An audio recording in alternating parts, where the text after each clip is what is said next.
Hi everyone, Patrick here. Welcome to monthly project number 57, and the theme for this one is Anthropomorphic Designs, which basically means, animals with human-like qualities, kind of like a morph between the two. So you can have a bit of fun with that, and I thought it'd be a really fun kind of theme. So let's just get right into it and have a look and see what everyone in the art community on my Patreon came up with these designs. Alright, first up is Jeremy Clark's submission. Very cool. You've got like a pig guy at a bar. Very cool. I like the artistic style of yours there. You've got like a nice brush stroke going on for the outlines there. You know, it's got a little bit of scratchiness to it, which kind of is really cool, especially with this vintage kind of bar. Love the moustache. Awesome work there, Jeremy. I really like that. Next up is Brett. And you said you've been playing a lot of Oblivion lately, and you wanted to do, like an animal humanoid kind of morph for this to match, what's in the game, which is very cool. I love the outfit too. The choice to have, the clothing and the armor and all that cool stuff. Very fantasy-like. The drawing alone in this is really, really cool. And the pose, I'm absolutely loving that pose. So dynamic, a lot of energy going on there. Man, you've done a really good job of this. Love the knives and the daggers. Yeah, that looks great, Brett. I think this is awesome. Now you've made me want to play Oblivion.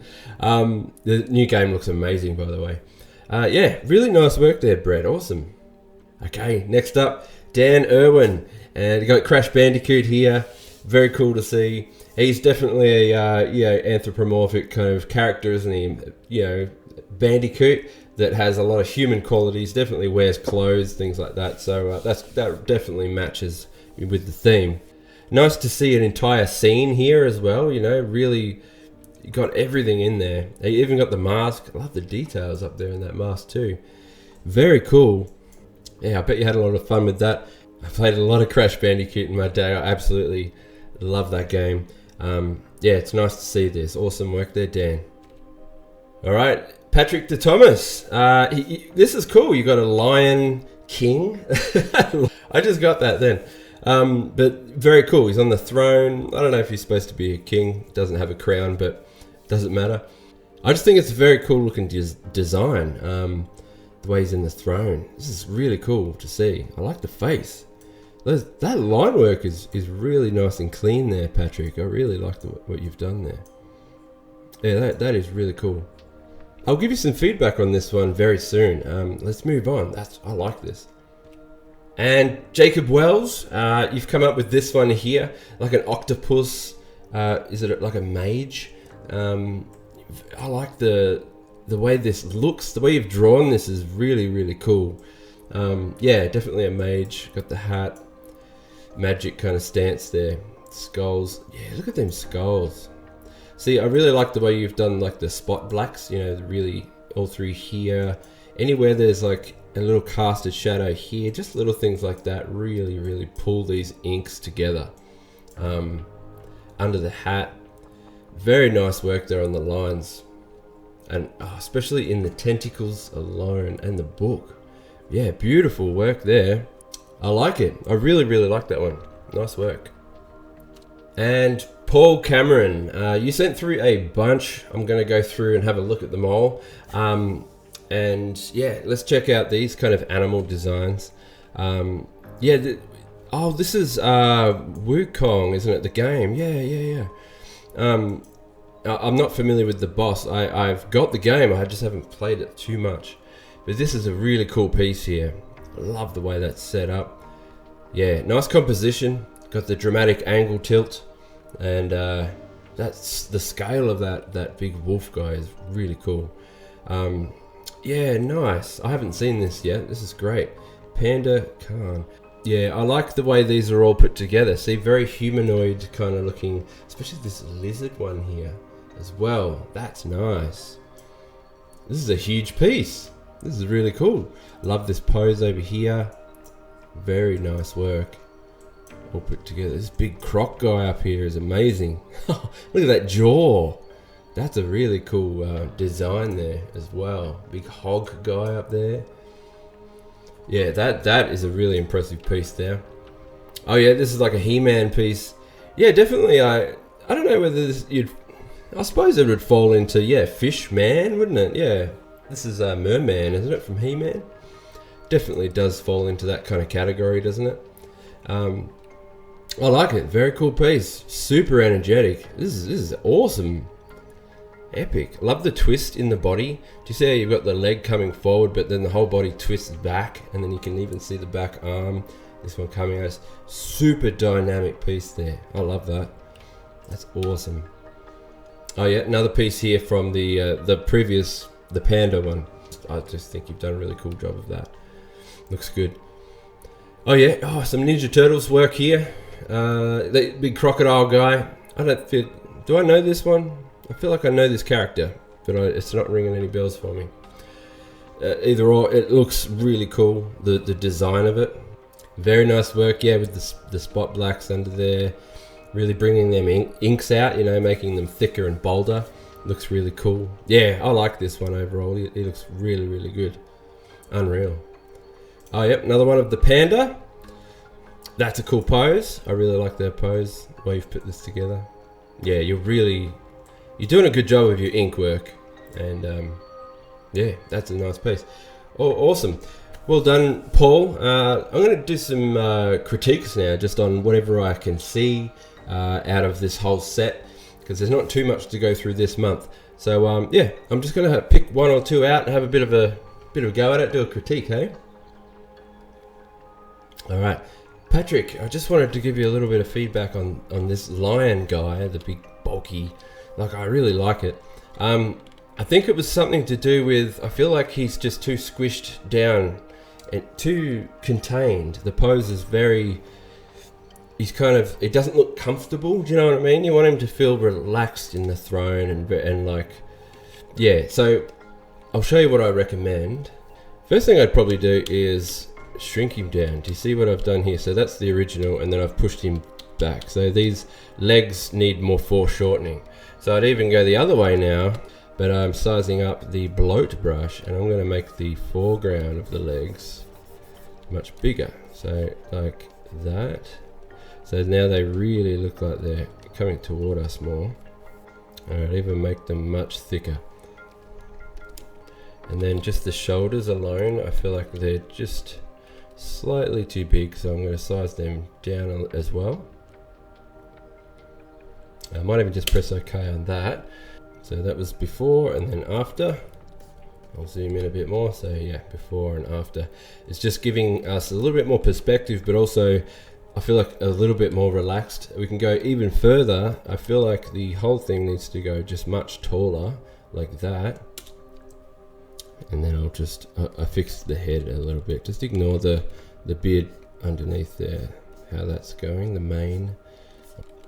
So now, to me, that looks a lot more relaxed. I'd probably even raise the head just a bit more up to really make it look like it's kind of lifted off the body a bit more. You're going to think of the neck muscles and then the neck. So maybe a little even more like that. So now that's looking nice and relaxed to me. That's the original. It just feels a little squished down and too, the legs aren't big enough, all that kind of stuff. So yeah, last thing I would do as well, I'll just draw it in like a bright yellow, but the contouring of the bands that go around the arm, especially in the original, it's near flat, whereas it should be kind of more like you've got here, because the bicep's going to be going like that way, okay? And then the big forearm should probably be more like that big, so you might see a little bit behind the knuckle there maybe. Yeah, so I hope that helps. Let's have one more look, but yeah, that's about all I could see in this piece. Everything else top notch. Yeah, the only other thing you could do, I guess, is probably like if you wanted to, I just feel like it needs a bit more, that kind of darker is it called vignette kind of theme around the edges, just to make it feel like he's in a room that has a bit more like dynamic light or just so on, So just around the room, just adds a little bit more range or something, and more focus on him as well, because then he becomes now the brightest part of that. But yeah, I think that's really cool what you've done. I also just enhanced the clarity a little bit in camera raw filter, and I'm just seeing what happens if I can just put like a little brighter edge on one side. Or is that fine as it is? Anyway, it's pretty bright. Okay, I'll leave it there. All right, thanks so much, Patrick. I hope that helps. All right, might just do one more on Dan Irwin's and your Crash Bandicoot. I just feel like, what if we had Crash himself, like much brighter, like that, and even the where the black outlines are, raise that up, so because we don't really need black outlines. But mainly the background, I feel like needs to be a lot brighter as well. So I'm going to lighten that up. You got to think bright and bubbly. Pretty much, you don't really want those big black outlines in there. So you see the background, I've really brightened it up. I don't know if I've done it too much. I'd probably bring it back a bit of the outlines maybe in the... But yeah, you see what I mean? So the original... very dark, kind of too many black outlines, just very kind of dark in general, and I'd probably brighten it way up. Again, I don't know if I went too far. I'd probably get the checkpoint box, even make it bigger and maybe overlap it over Crash maybe, and then we'll just do Crash himself. I feel like this outline here, just this one across the arm, is the one that's too thick and dark, so I'm just gonna like take a bit of that away. But yeah, even with a bit of saturation on Crash, now he's like, looks a bit more like the classic one. So yeah, I think that's helped a lot already. Just doing a bit of that. Just feel like Crash himself needs to be probably about that big. Just ignore the back bit there. Yeah, so that placement's probably a little better. So there's before and after. There we go. I've just... adjusted the background so it's just a little more natural and better now. But anyway, there we go. I reckon that's what I recommend. Any other thing I'd point out is probably just a little cleaner with the outlines, like things like the shoelaces and things like that. If it was just more refined and cleaned up, your work would be pulled together a lot tighter, a lot nicer. And that's all I can see. You're very close, like it just needs a little bit more tightening. Like these outlines here, it's just too much of the same thickness all the way. You want some like flow in the outlines and like a bit of variation, things like that. So I think that would really do wonders in your art style. So yeah, anyway, I might leave it there. All right, Dan, yeah, well done. I think that's really cool. I hope those tips help, and yeah, thanks so much. All right, that's it for this monthly project. I hope you enjoyed that one. It's really cool to see all these kind of anthropomorphic kind of animal designs, you know, humanoid animals. It's cool to see them all put together by you guys. Pretty fun theme, something fun to try out there. So yeah, that was really good. If you are new to the monthly projects and you're interested and want to join in, just head over to patreon.com/PatrickBrown and you can jump in and join in on these projects. I have a new theme every month. We have art competitions, and I'm always releasing a video every 2 weeks as well. Whether it's a tutorial or something, you know, to keep you kind of motivated and hopefully help you grow as an artist. I'm trying to give out a lot of tips, anything that I've learned over the years. I've had over 10 years now in the industry as a professional artist. Working with Marvel and such, and then another 10, like so 20 all up of just my experience in digital art in general, and basically I've just been drawing my whole life before that as sketching and all that kind of stuff. So I've always loved art. Anyway, all right, thank you everybody, and I'll see you in the next video.